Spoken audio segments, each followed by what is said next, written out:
camped for the night in the small town of Beacon, and this is their sculptures in the Bush Park. Dune is my name. Being a highwayman is my game. Removing you of your valuables, large and small. Dust you will see, then no more of me.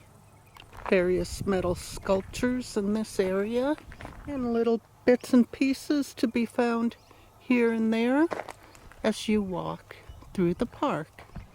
And here we have a nothing but Smurfs area in this park. You might want to have a close look at them all to see what they're doing. Here's a naughty little Smurf flipping us off. And another one. Smurfies. There could be kids looking. Behave.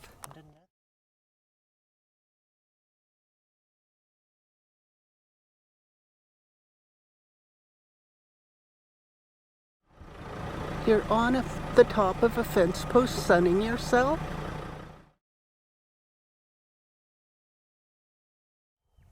Here we are at the Pergandes Sheep Yards. If you hadn't noticed by now, there is a lot of granite outcrops in amongst the Western Australian Wheatbelt, and so much so that they even built these sheep yards out of slabs of granite that they peeled off this big granite rock nearby. Here is part of the sheep yard. Putting myself through the sheep run, bounded by slabs of granite. Another view of the sheep pens. You can see various square holdings and little openings between the pens. This is about all that's left of the Pergandes homestead. It was built in 1913 at about the same time as the sheep yards were. A little lizard sitting on top of the fence post here still when we were coming out. This is Trayning's well of 1869. Gnamma hole 1 of 2. Here is Gnamma hole 2. It just doesn't say on the sign how deep they are. This is a 1944 community sheep dip. They'd be herded through here where they'd drop in, go under, then it's getting shallower until they can climb up those steps at the other end. That's how they were treated for lice and parasites.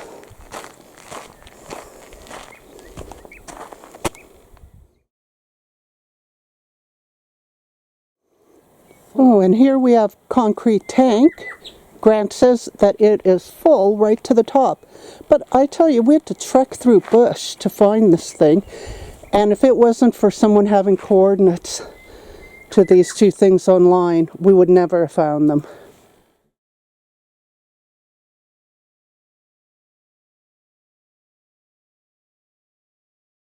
The small community of Dowering's claim to fame is Rusty the Tin Dog.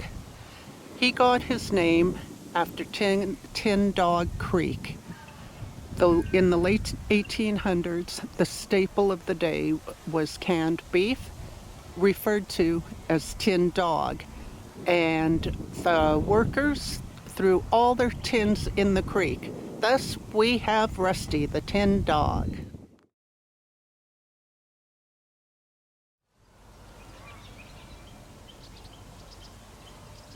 Tin Dog Creek is looking a little dry this time of year.